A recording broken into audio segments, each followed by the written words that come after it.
On the road again, this time to Florida. I roll into a truck stop where I meet my new friend Jeremiah. He tells me about a special place. Crooked Lake. He goes on to tell me his favorite fishing memory. My brother hooked me in the nose. Yeah, it was crazy. Safe travels. Tear him up out there. All right. Nothing like a fishing story to put a smile on someone's face. One of my favorite things about fishing and traveling is all the great people I meet. Later that night, I rolled into Gulf Shores, Alabama. There was a sign that said, "Don't feed the alligators." I was hoping they weren't in the mood for a hammock burrito. I packed up my things in order to head to Orlando for the tournament, but first I needed to get a fix of the ocean. Nothing better than the feel of the sand in your cowboy boots and the fresh smell of the ocean breeze. It was time for another gas station coffee. That day I chose the percolated because the gold coffee can ashtray was making me feel nostalgic. It was a long road that morning and that percolated went right through me. What better place to make a pit stop than a state park called Falling Waters? Ah, the sounds of nature. I heard they have a real nice waterfall too. Back on the road, made it to the Kissimmee chain for the first day of the tournament practice.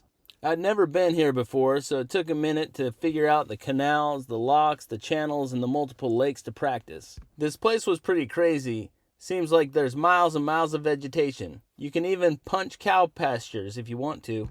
The first 2 days of practice on the Kissimmee chain were rough ones. I thought I was going to be kissing me season goodbye. I decided to take a break, cook some burgers on the Nomad, and remembered this place I saw on the map called Camp Hammock. I decided to say "see you later, alligator" to my original plan and decided to throw the glide bait. They kept eating it, and they got bigger. Rolling back to the dock that night, I kept thinking to myself, man, if I can get them to eat that glide bait, it's going to be a fun tournament. That night I was worried about my family and what looked like Tropical Storm Avocado, but they had it under control. Tournament morning, I luckily drew boat number 23 and I was able to get my spot real quick. Shortly thereafter, the catching started. I got my limit in the first 10 minutes and started upgrading for the next 20. I got a snag on what I thought was a log. I'm saying it was an alligator, but it was probably a 10-pounder. I never really got the big bite going, so I decided to throw that glide bait and this happened. 2 fish.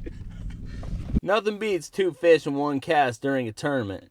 All in all, it was a fun tournament for the final event of the MPFL season. Giddy, get your crypto from Tyler, Texas. How about it for Travis Jewell? I ended the season on a high note and got 2 checks in a row. All in all, it was a fun one. As another season comes to an end, I think about my fishing buddies and all the fun we've had. I think about those beautiful sunsets, this road, the journey, sleeping in my hammock in random spots all across this country. I'm grateful to God for this opportunity, and I can't wait to get home to my family.